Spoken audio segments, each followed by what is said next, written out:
As we get started, we now have our general contracting team up front here. We've got Barry Kraft from Kraft Construction, Mike Thomas from White's, and we're going to now counter everything that Brian and Nilo gave us a little earlier, and they told me now we'll tell you the truth up here. I'm kidding, but we're going to get another perspective of this whole process of going about having a successful project outcome.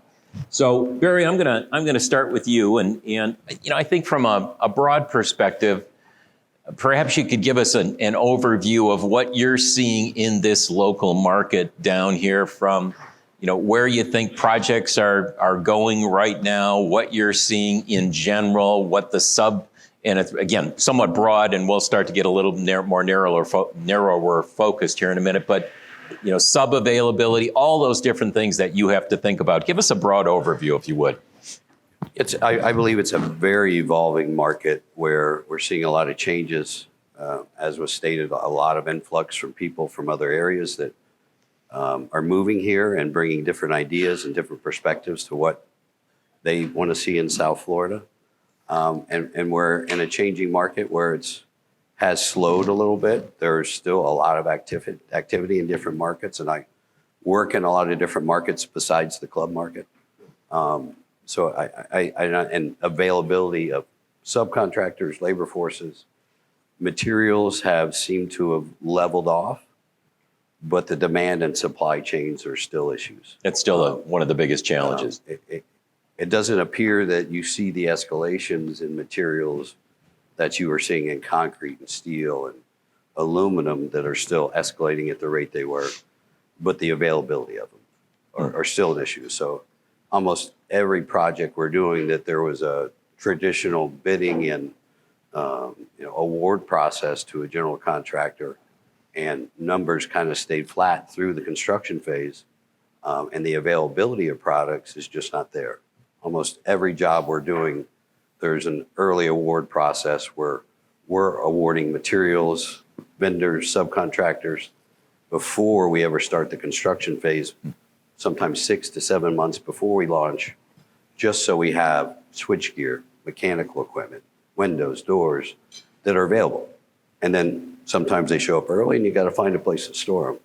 So that's the biggest changes you're seeing, really for cost factors and impacts to being able to understand the longevity of a project and what club members may spend and any end users are going to spend. Are you seeing any one category there that you would caution anybody in the audience to really be laser focused on? Mechanical equipment and electrical gear have been almost as difficult as getting FP&L on site. It's just, Siemens is one of the largest switchgear and electrical gear operators that almost have been unable to deliver on any agreements they set place. And a lot of them, I'm not going to just single out Siemens, but a lot of them struggle. And you end up having to pay an extraordinary amount to accelerate or have them manufactured at a local source or something. If you can't get them on time, you don't order them on time. Mike, how about from your perspective? What are you seeing in the market that might tag into what Barry just talked about? No, my sentiments is similar to what Barry just said. Is anything with any sort of sophistication, and we have a supply chain group. We buy direct from Carrier, Train, Square D, and Eaton. So I talked to them yesterday, and and we're seeing this switchgear still 12 to 15 months out. Anything with any sort of special metering or it's connecting to a building management system, separate from something you'd see in a multifamily type of, anything with any complexity. Transformers, 12 to 15 months. Generators, 16 kW and bigger, are running 18 to 24 months. The smaller ones you may be able to get in a month. Chillers, but we're still seeing the price increases too. They're still, we're going to get notified here at the end of the year from ready mix and steel and glass and glazing, a 3 or 4% bump. So, so to what Barry just said, working on these projects, coming up with a early procurement plan, understanding, getting a contract in place with your CM that allows you to order direct gear or direct mechanical equipment, I encourage you to get organized there. Sometimes the unsophisticated client may just want to get the whole price together before they make commitments to anyone. And you need to think outside the box of how you're going to procure your project. So, and staying with you, Mike, on this, tagging on to what Brian and Nilo talked about, when do you think you should get involved in this project, and who do you think should quarterback the process? Yeah, that's a good question. My view is probably a little bit different than theirs. I would say as early as possible, they did hit on getting the whole team assembled. So having the CM there, probably about the same time you select your architect, you need to go out to RFP for your construction manager, and probably before you even select either of those two, engage your owner's rep, because there's going to be contractual agreements need to get in place, and you want to have that third-party advisory that's coaching you. I've seen projects where the board president may say, "Hey, I built shopping centers and wherever, and I can do this. This is not a problem." And really, building shopping centers it's a lot different than building a club. I think the whole team needs to be established early, really day one, Kurt. Barry, how about you? What are your thoughts on that? Agreed. I mean, learning, like Brian said, going through and doing proper programming of what is expected, what are the desires of the club, getting that defined, and then selecting the key members that are going to be able to execute that process.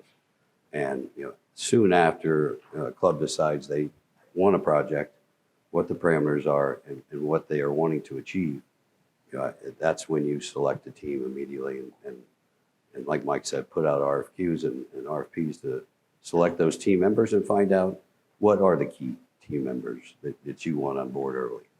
And what would be the key criteria that you would encourage these folks to consider as they go out and try to assemble that team? So everybody's focus is on the architect first, but their sub-consultants are very important to be selected as soon as the architect is selected. And the most critical of those are who? The architect, of course. But of the sub-consultants, what? Structural engineer, mechanical, electrical engineers, and then any waterproofing consultants that are going to have input to it. And if you're going to select a owner's rep role, they're going to add a process, and also engaging staff, managers from the club to make sure they're giving input in the process early on as possible, because they're key to being able to establish a budget. And like Brian had said, we get 5 sheets to budget at the beginning that have to turn into 500 sheets, and being able to understand and being able to put an accurate budget together. Mike and I have both seen the end of the movie, but it's a very changing market, and being able to identify what is the accurate cost, we need as many players engaged as possible. And I would add on the consultant side, obviously the architect is main, but your civil engineer, your landscape architect, depending what municipality you're in, Brian hit on it, whether it's a land planner in Palm Beach County, a lot of your entitlements and your site plan approvals can be pushed through with a land planner. If you're down in Broward and Miami, you have to engage a land use attorney. So you just got to be cognizant of that. In some of the entitlement and the site plan approval process, it may be quick for the building. That could be 8 months. But if we're moving a retention pond or we're moving an outfall for drainage and going through South Florida water management, that could be easily a year. When you're picking your team, and I'm kind of looking at the general contractor, obviously you want to look at experience, how many clubs. Look at the team. Who are they bringing to the table to lead your pre-construction phase, who your on-site superintendent is, on-site project manager. This is going to be a marriage for a couple of years. And you want to make sure you can get along with them and reason with them, and you guys can collaborate together. As you move through the selection process, maybe challenge them with a project approach. So if you have a project where there's a lot of logistics and phasing, see what they come with as they come present to you, and see how much they aren't engaged in the game. And if they come in with a nice, the homework's been done and they're demonstrating that they understand what you're trying to achieve, it's probably the team you want to hire versus somebody that comes in unprepared. Just because they have a great resume, you want to know how eager they are to work for you at the end of the day. So Mike, keeping on that thought, and I don't want you to name any clubs as I ask this, no. When you think about the project that outcome, budget to actual, the euphoria after the fact was the best? What was inherent in that? And then tell us the other side of it. And I'm going to ask you the same thing, Barry. And again, we don't want names of clubs. I'd like the names, but I don't want you. Well, I'll name them. I'll name the clubs on some on the other. Starting off with the probably the experience that didn't work out too well. This was a project in southern Palm Beach County, and I want to step back as we get through this discussion. I want to reinforce to everybody in this room. I think the pre-construction phase gets overlooked. It's all about what went wrong on a project. It's all about, well, it all started during construction, and really putting together a good plan and having all the stakeholders there early in the pre-construction phase is critical, and hopefully demonstrate that as we go through our discussion. This one particular project, we had a couple other large projects going in the county, and this had a big fitness center, and there were drawings. There were just a couple drawings. We were using square foot pricing from these other clubs. And the first thing you want to do is get out of square foot pricing. You want your contractor to be able to take off everything, count everything as early as possible, because these projects are so complex. You can't take whatever it costs per square foot to build Frenchman's Reserve and take that down to another club in southern Palm Beach County, because they're different. They're like custom homes at the end of the day. They're not apartments. They're not schools where they're all kind of the same, and you can probably bring some historical cost history to that. The schematic price was really, you have a schematic design development, you get the CDs, and these are all benchmarks to really establish pricing. And this one particular project, I said, are we going to do a schematic estimate? And the response I received back from the architect was, we did not have that, and this architect's not in the room, we did not have that included in our proposal.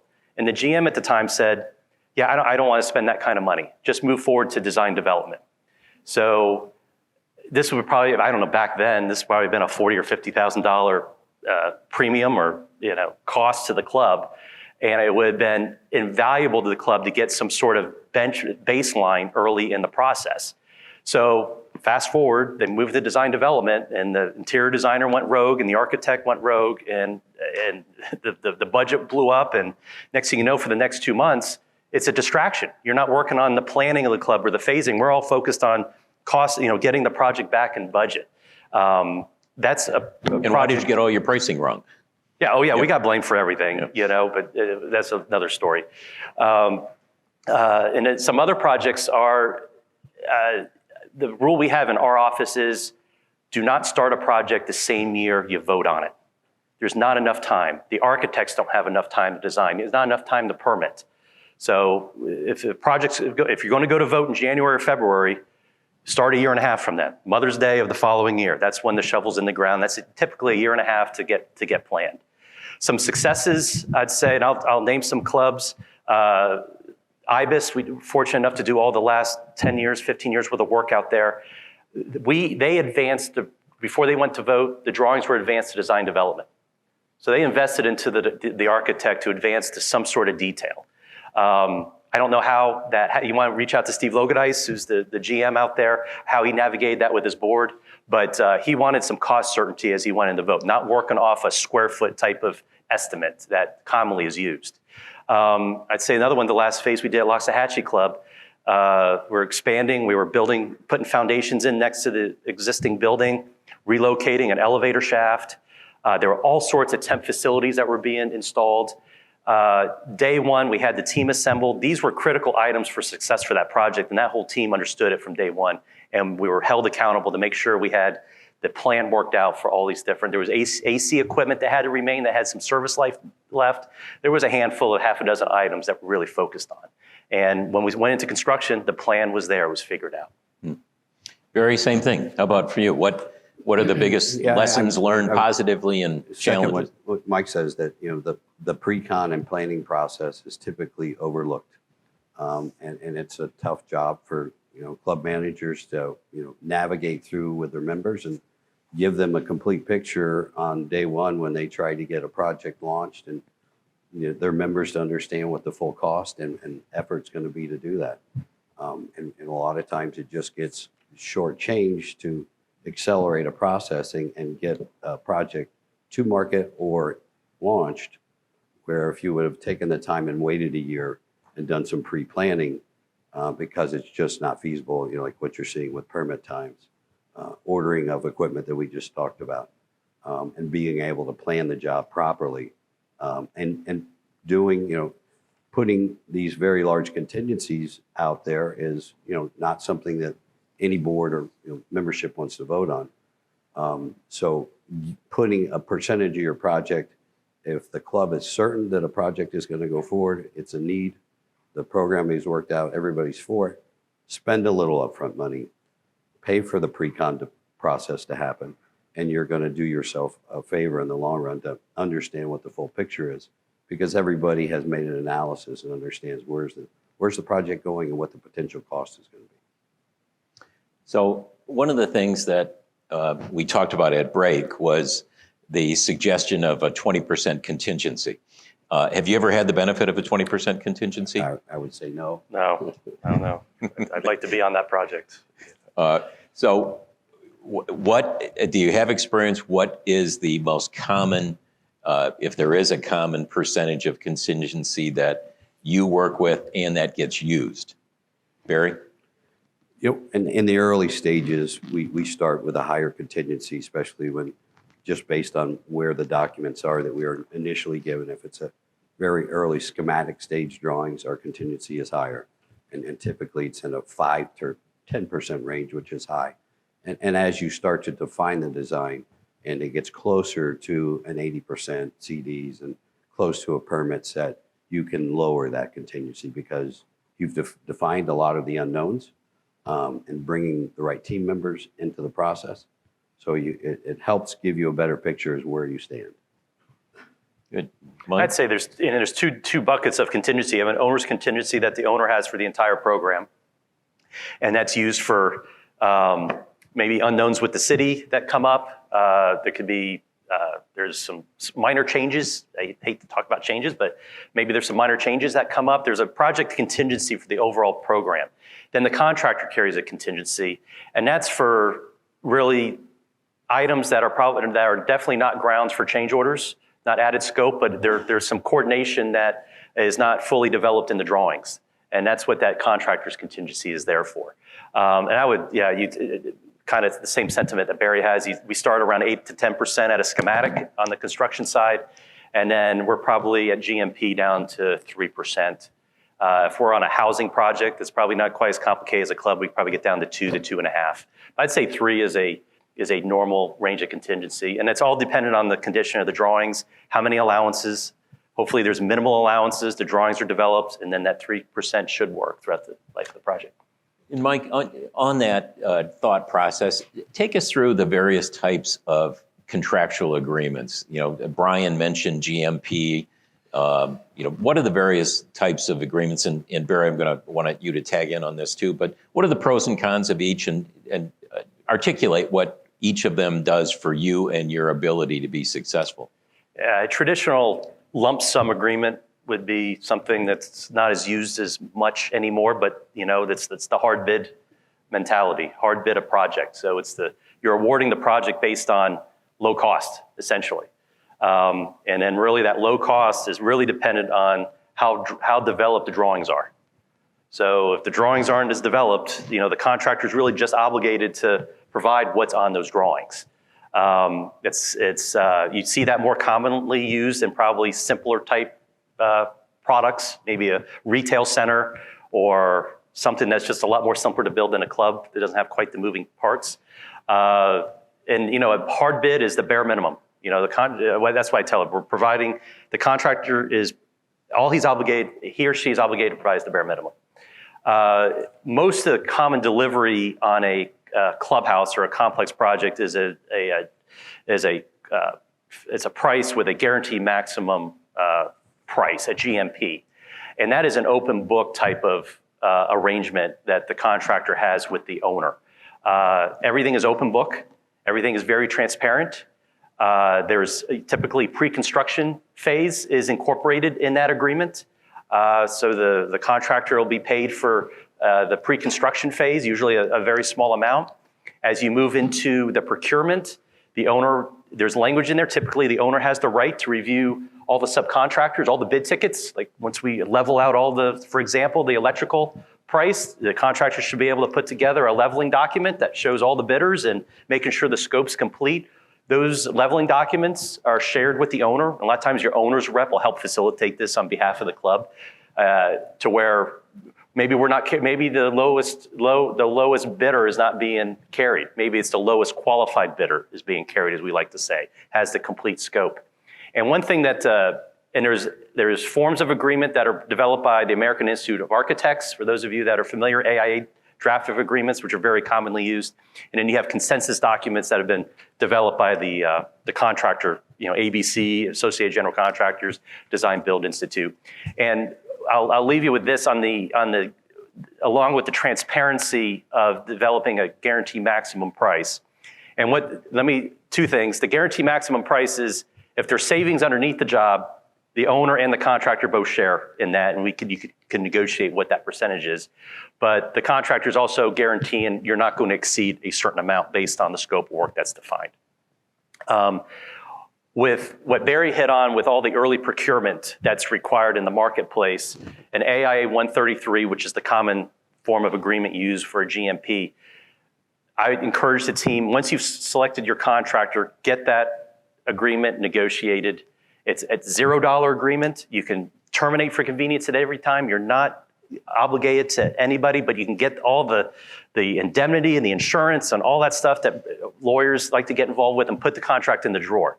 Then as you're ready to award work, you already have the contract in place. You do that via amendment. So amendment 1 may be ordering the switchgear. Amendment 2, maybe we have to do some utility enabling work to get some demolition started. And then maybe the final amendment is the final GMP for the whole project. So it really gives you some flexibility on getting work started early without managing a cumbersome contract. So Barry, how about you? Which do you prefer to work under? What's your best practice? Well, the two types that Mike had mentioned, stipulated sum contract or that's most used on a hard bid. And I believe those type of contracts, you've got to set a dollar volume or size of project that those work for. When you get to more complicated projects, where you get into larger jobs and maybe full expansions or renovations or new clubhouses, the GMP works much better. But on the smaller jobs, a GMP has so much administration built into it that it adds cost for a contractor that they, producing an open book process, it takes more administration from the contractor, the owner's rep, to make the analysis and verify everything that's been put in front. But on the smaller project, they work fine.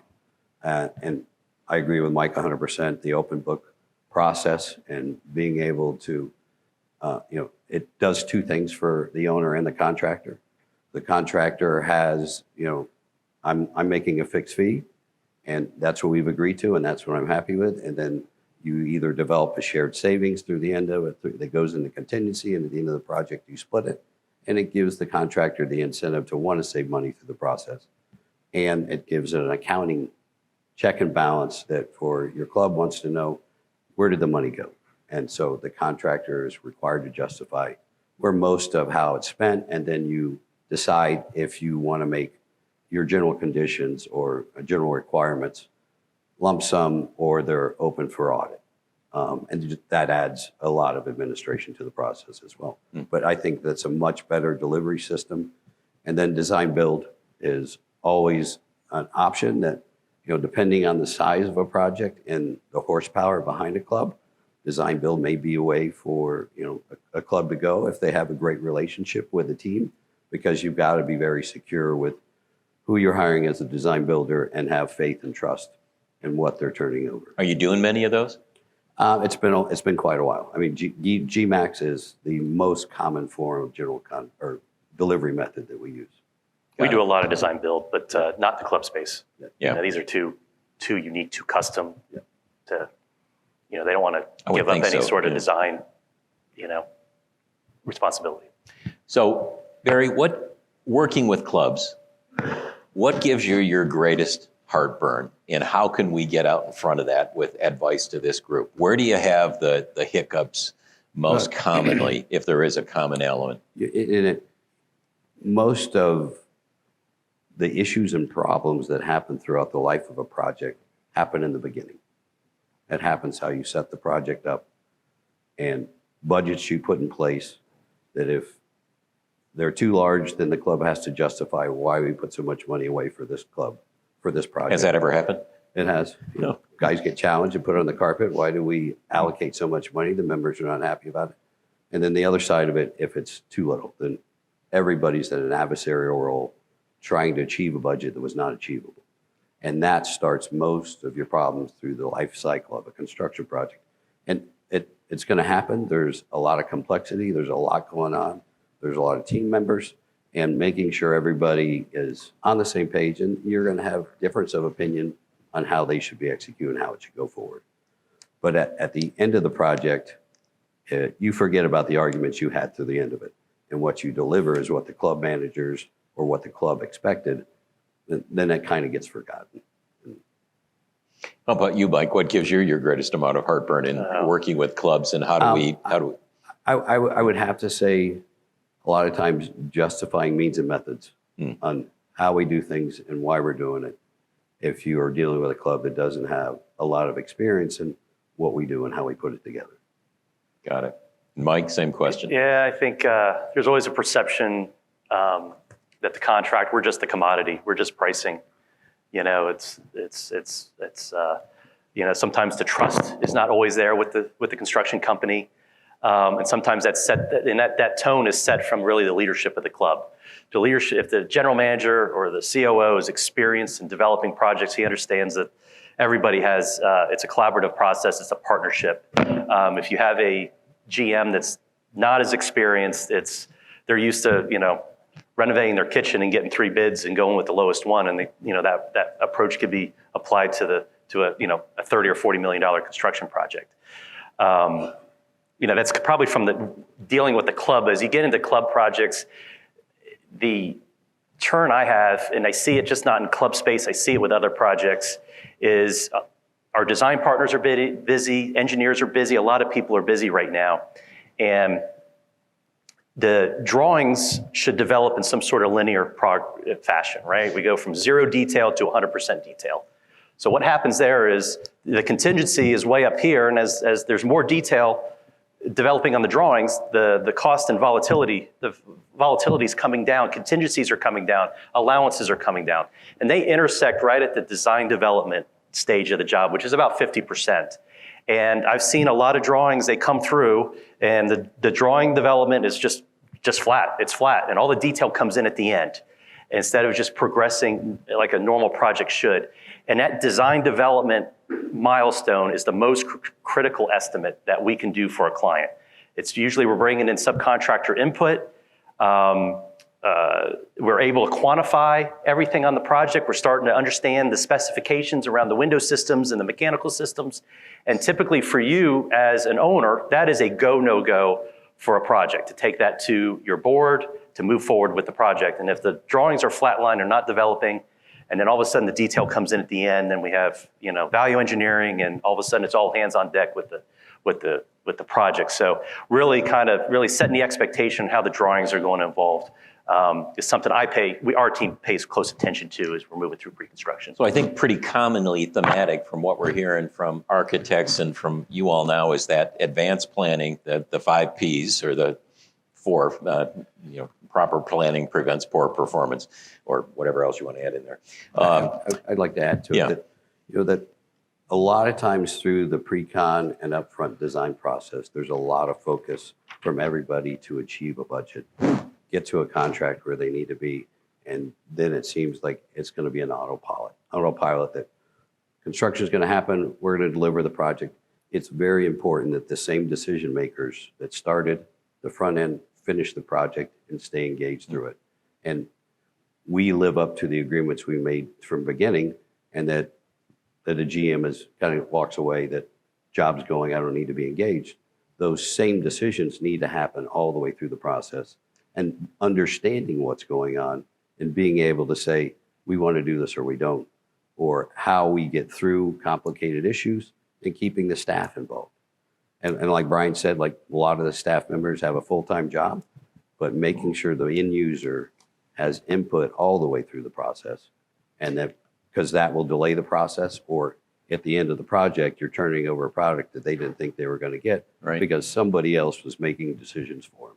So, and this may tag in. One of the things I've seen used with some successful club projects down here is a roles and responsibilities matrix throughout every step, from concept to pre-construction to design development and so on. Do you help with that sort of thing? Yes.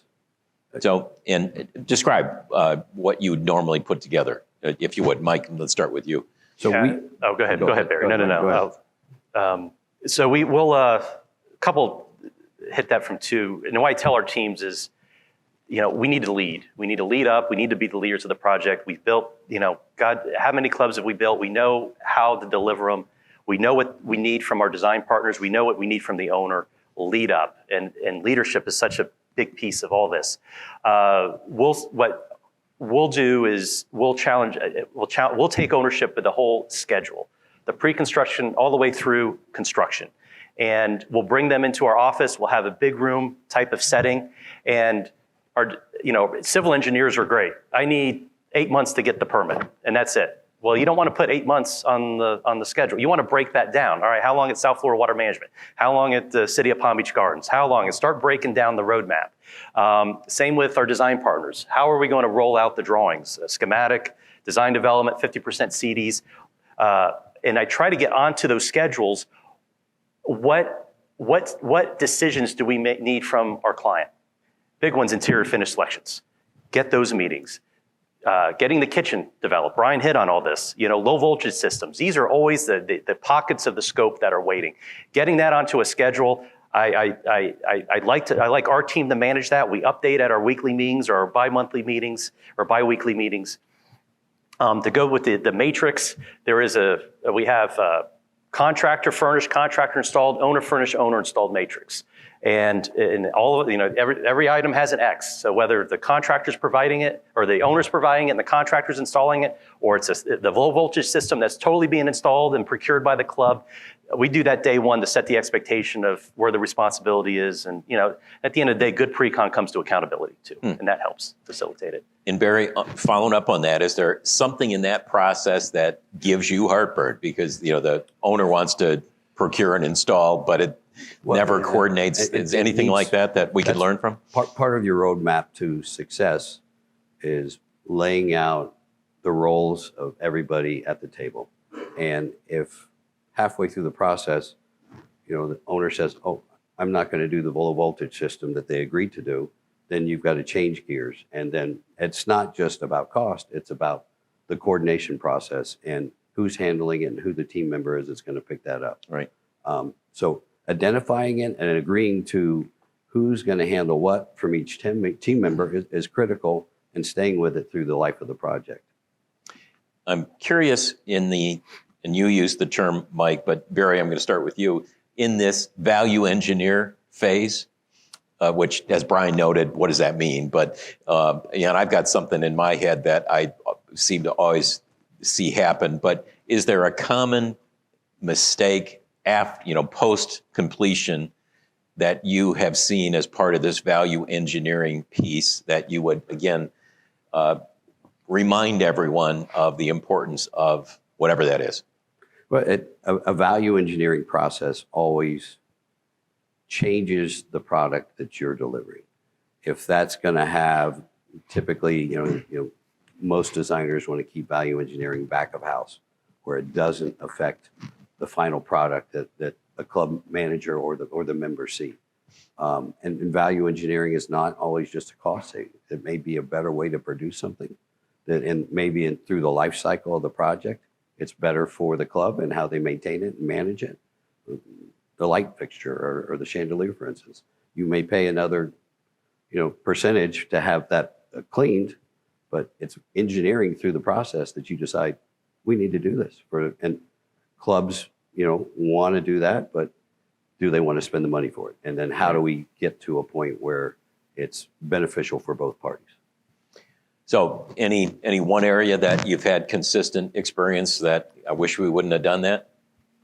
I would have to say typically through finish stages that where we decide that we're going to go to a different product that may not have the same performance, the same look, and it happens that maybe you did a color board or a product sample at the beginning of the project, and you deviate from that, and then it makes members unhappy with, and challenge board members that why do we go to this product, and automatically assumption is that we did it to save money or it was a time issue, but a lot of times it's the better performance. Mike, how about you? And there's a little bit, I think what you're saying, Barry, is a little bit of pay me now or pay me later. Is we may think we save some money now, but if that adds to maintenance or other costs later on down the road or replacement more frequently, it may be short-sighted. But anything you're seeing? Yeah, and let's define the true definition of value engineering. That is maintaining, reducing costs by maintaining the same amount of value. That's value engineering. A lot of times that should be done, above the ceiling, behind the walls.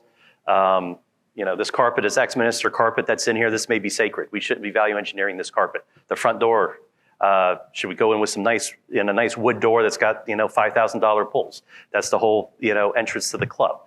But a lot of times value engineering, it adds on, like, we need to get so many millions of dollars out of the job. Where are we going to find it? And it kind of gets a bad rap of what it is. And to what Barry said, I've had examples where, the owner just bought new pool equipment 2 years ago. Well, we want this pool equipment with the new pool, and we accept it, and we install it, and then things aren't working, and then we're getting called, and the client's frustrated because the pool's not filtering the right way. Those are probably decisions that aren't the best ones to make.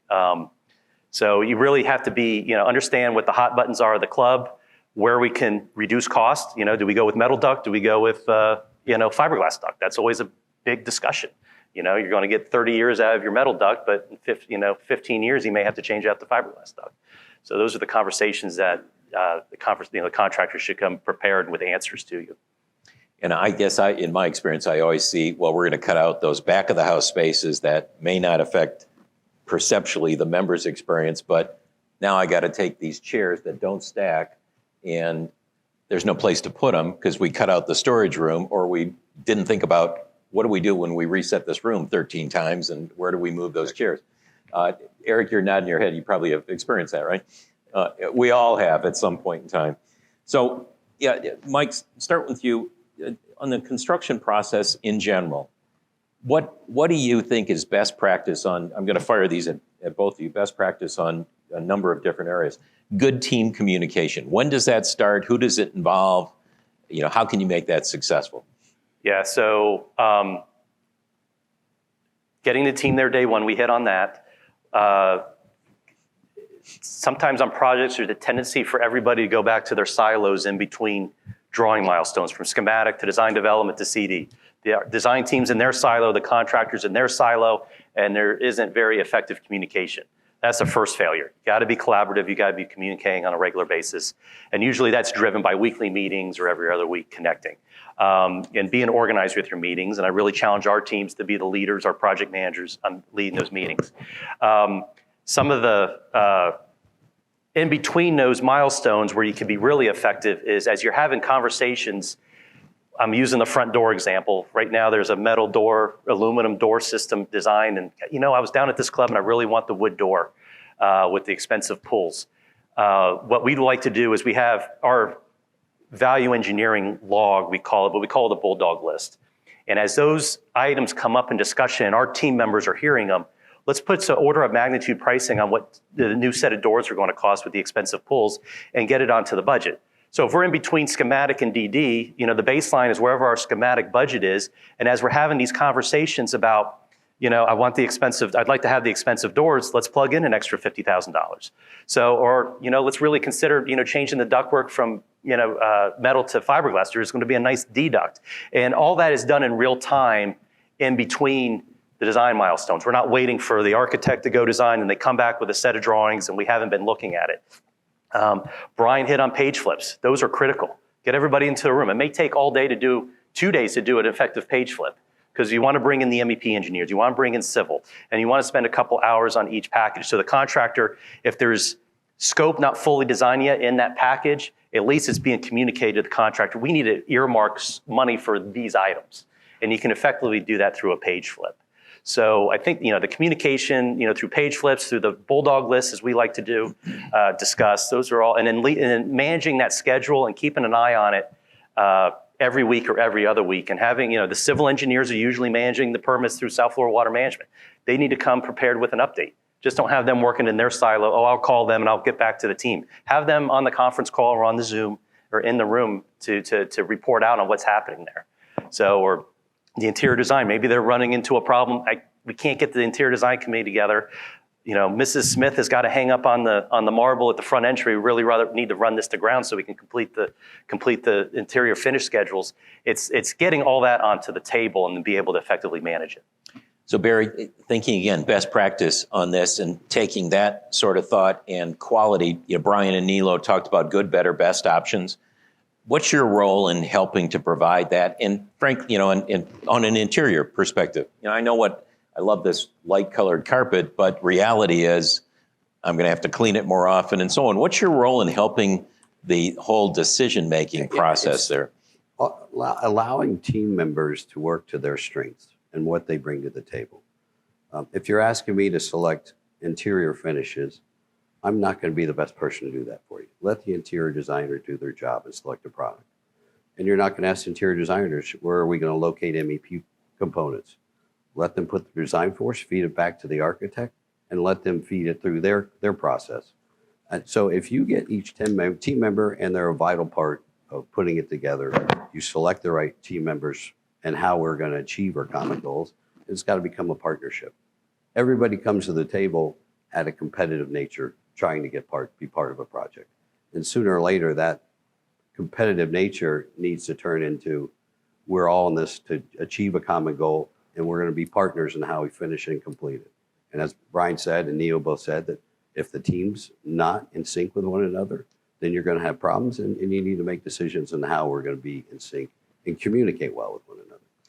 So again, on this, one of the confusions that I think happens in the industry is we have a lot of chiefs in this whole process.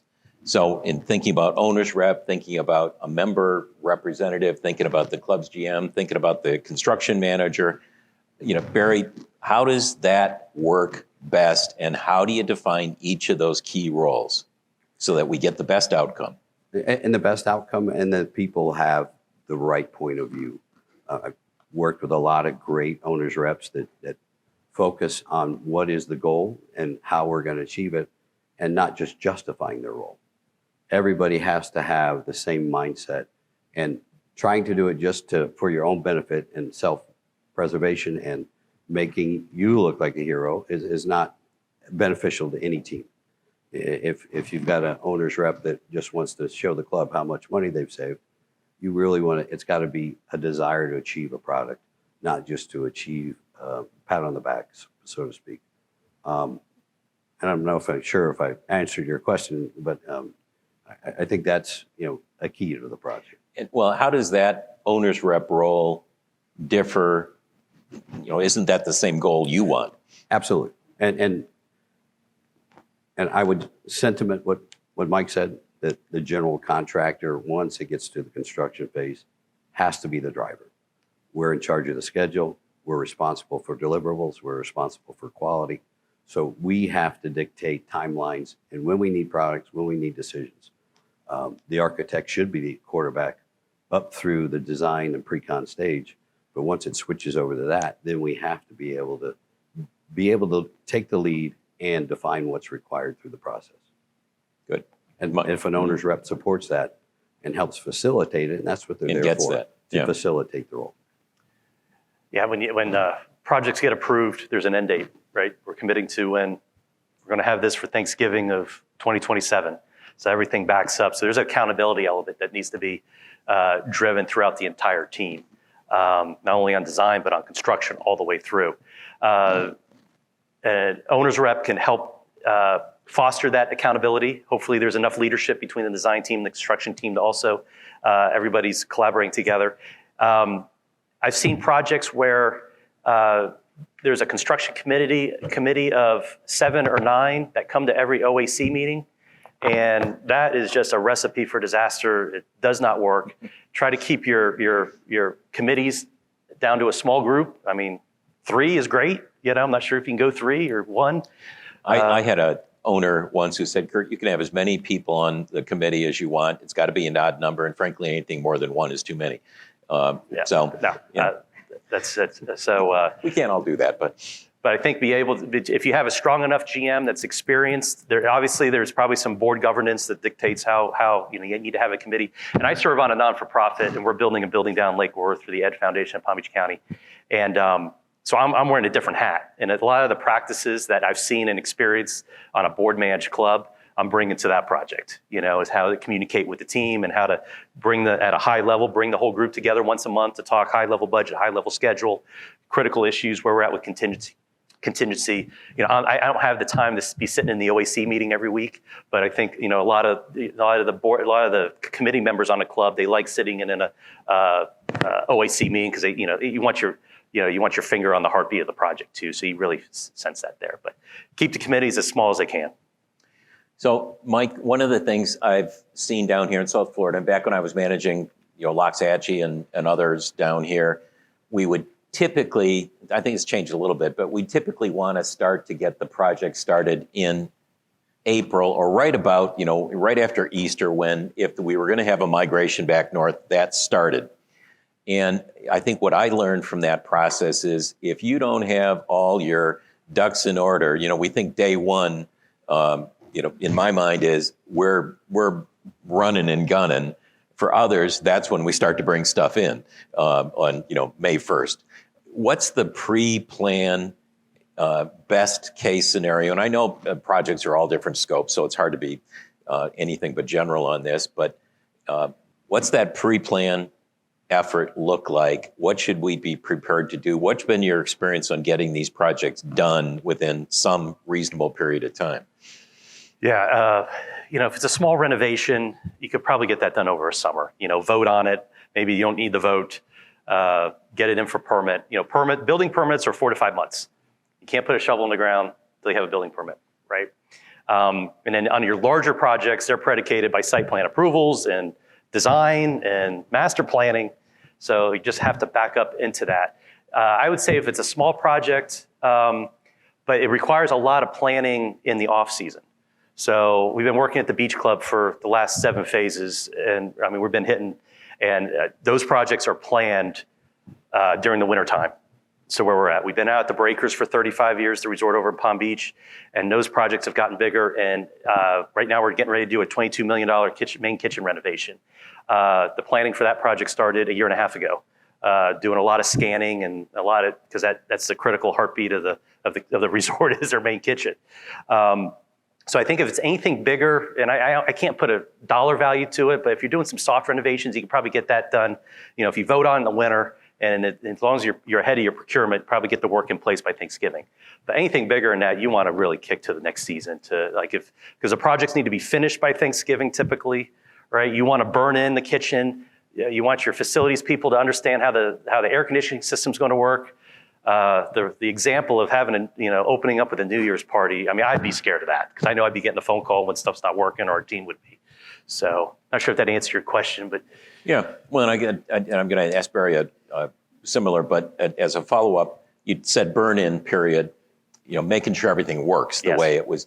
What do you recommend that burn-in period be? Because we talk a lot about soft openings. Is you just don't want to open up and practice your opening night on New Year's Eve. It's just a recipe for disaster. I'd say, I always have comfort when we need to deliver by midsummer, knowing that their season's going to come October, November. So it gives time. The kitchen is a big piece of it to understand how that's going to work. The HVAC system is critical. And if a good contractor should be able to do good training for your ops team, and you don't want to, that's going to take a couple weeks, plus you want to give them a couple months to really get used to the facility. And there's going to be items that come up, and I say at the White's Company, we have the lifetime warranty on buildings because we always go back to them, but our team members are there to help out. If we need to bring a subcontractor back in to really coach your team back up again on the building management system, on the building controls, the pools, the pool equipment, how all that's going to operate. Really, it's your MEP lighting control, The engineers love to design a fancy lighting control system that's going to be able to work this whole facility and be able to do it remote from another city with an iPad. And at the end of the day, the ops people may not have the complexity to run the fancy Lutron system. They want the slide dimmers in the back room with the Sharpie saying, you know, morning, afternoon, and night, and that's how they adjust the lighting. That's what they're used to. So it's really, you know, if you have a real sophisticated ops person, they're going to quickly understand, wow, this is a new system. I need to understand this. We're going to have to spend some more time on that. But that takes time. We can't do that in a couple of days. So Barry, again, in my history, we always wanted to, you know, kick this off right after Easter down here sometime. And maybe you don't think the same way about it. I'm just I don't know what I don't know, but I always thought if we didn't have the building roof on and, you know, sort of the dried in stuff done by June 15th, we were toast. As hurricanes start, as weather starts, as rain every afternoon starts, you know, what should we be thinking about, and how does that dovetail with your typical planning or your desired planning? Carrying float within your schedule to allow for those type of issues is critical, and being short-sighted on that and not allowing yourself enough time to get programming in place, to do your burn-in period, to allow the building to acclimate and understand what's going on. And as Brian said, that's a 2-month process. And it's also key that you may have a maintenance team that's in place in a club, or have a consultant that does some of your maintenance. But the contractor, mechanical contractor, electrical contractor, some of the key MEP trades that you contract with them for the first year, that they have some ownership and turnover, and that they'll show up and manage it and help you service the system. Because then there's going to have, that transition period is going to help you get through whatever bugs you're working out in the system. Because everything is new within a building and it's never been used. So when we turn it over and get a TCO or CO, we're turning on systems for the first time and seeing how they perform, see how they work.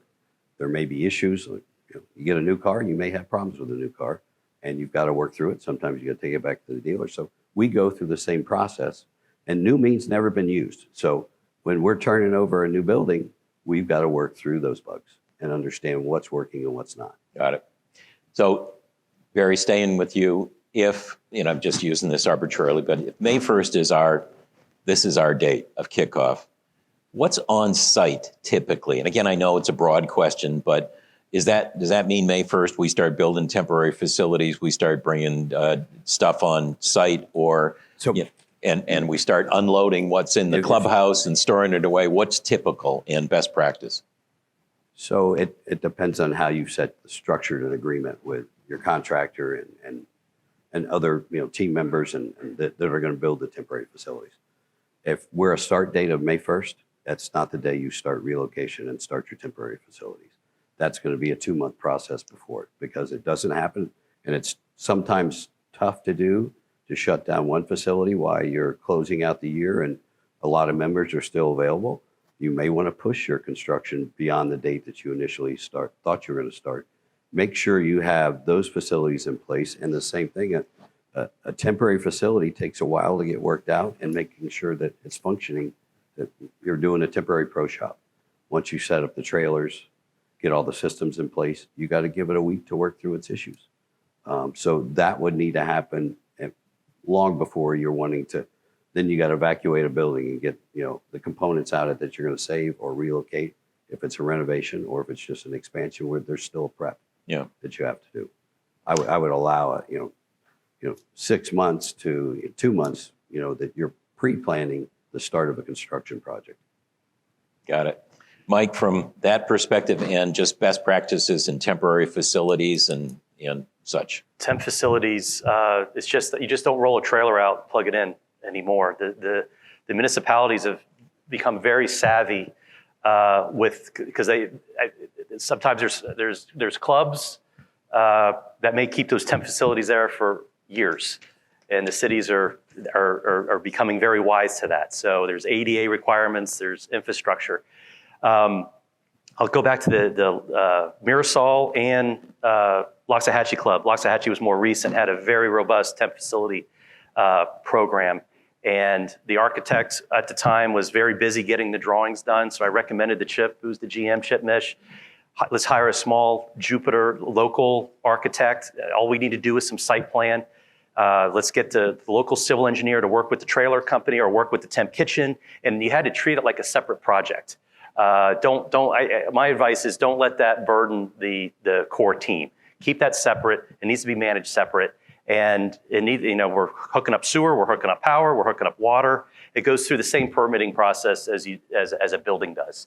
And 6 months easy to get that designed, get it permitted, get the trailers or the tents or whatever the temp facility is out there and hooked up and ready to go.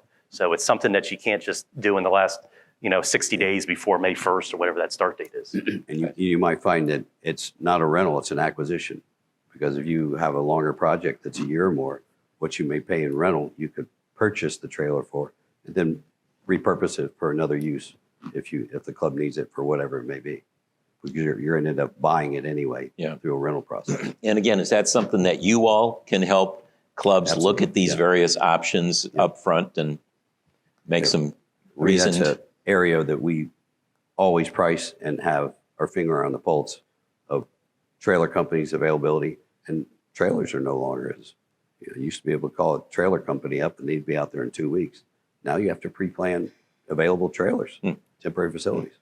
Yeah, I think it's where these facilities are out on the campus and how are we going to get water, sewer, and infrastructure there. That's where the contractor can really bring value to your team to help facilitate that.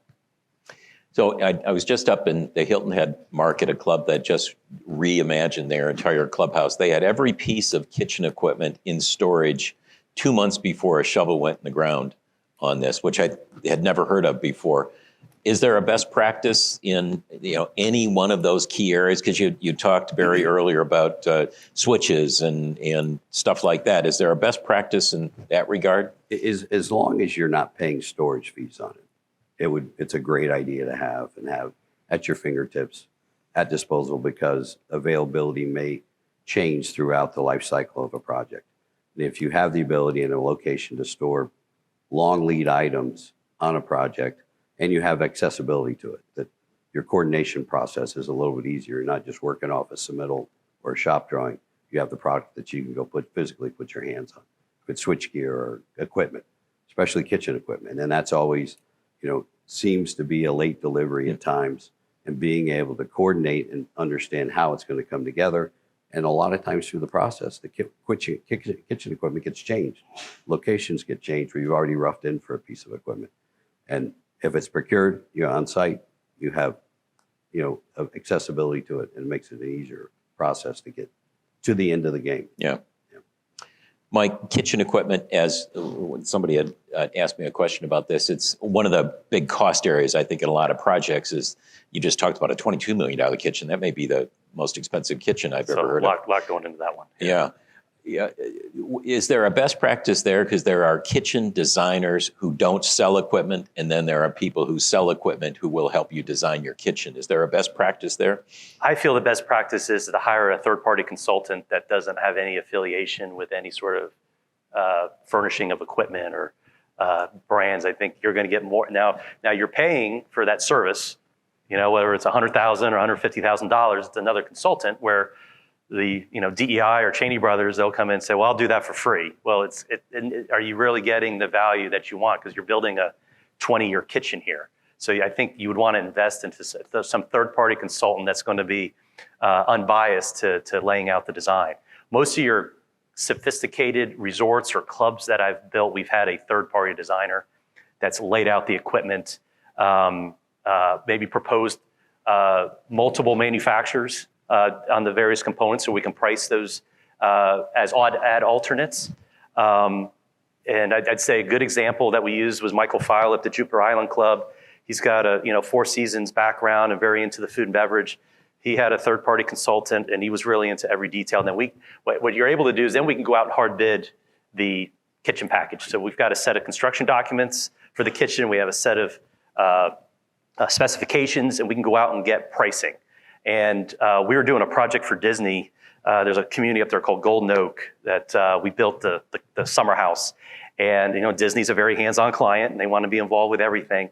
But once again, they had the third party separate consultant, and then we would bring in the low 3 bidders on the kitchen package and went through the scope. But we asked all the bidders to come in with value engineering options. And we had the food and beverage, we had the chef there, and went back and forth. I'll take that. I really don't want to do that. And you really got to a best value pretty quick on making a decision. I don't think you have that flexibility if you just bring in the one vendor that you're used to working with. You're going to be kind of boxed into a corner pretty quickly. So we're right about our time. So I got one final question for both of you. Barry, I'll start with you. What's the one takeaway that you would say, folks, if there's anything you should do, whether you use our firm or anybody else, this is the one thing from a construction manager perspective that don't either scrimp, sacrifice, or overlook? From the initiation, selecting a fair agreement between the contractor and the client. Same with your design team, that one-sided one way or the other. If a contractor has an agreement that he feels like his back is up against the wall and his performance is required and it's timely, that you create an adversarial role immediately. Same token, if a contractor has a one-sided agreement that he has the upper hand on the process, that you're going to feel like you didn't get a fair deal and they have control. So when two parties come together, that it's not just the attorneys in the room, it's acting as two companies and understanding what's going to work for both of you and what's a fair agreement, and everybody walks away and says, we believe this is going to work, and you got to have faith and trust in one another and how you're going to deliver it. Good. Thank you. Mike? I'd say it's all about the team. It's all about the people. We're in a people business. So when you're selecting your contractor, you need to have that partnership with your team. Don't undervalue this pre-construction phase. Your construction manager can bring a lot of leadership and a lot of experience to set the project up for success. Don't rely on them to do estimating and maybe help them out on you need some early procurement. Have them as an equity partner at the table. And I think if you do a really good job on the front end, chances are the execution is going to go that much smoother. Great advice. Gentlemen, thank you. Barry Kraft Construction, Mike Thomas from White's. Thank you both for all your insights, and you're both going to be available here if anybody wants to grab you for a few minutes. So thank you. Thank you.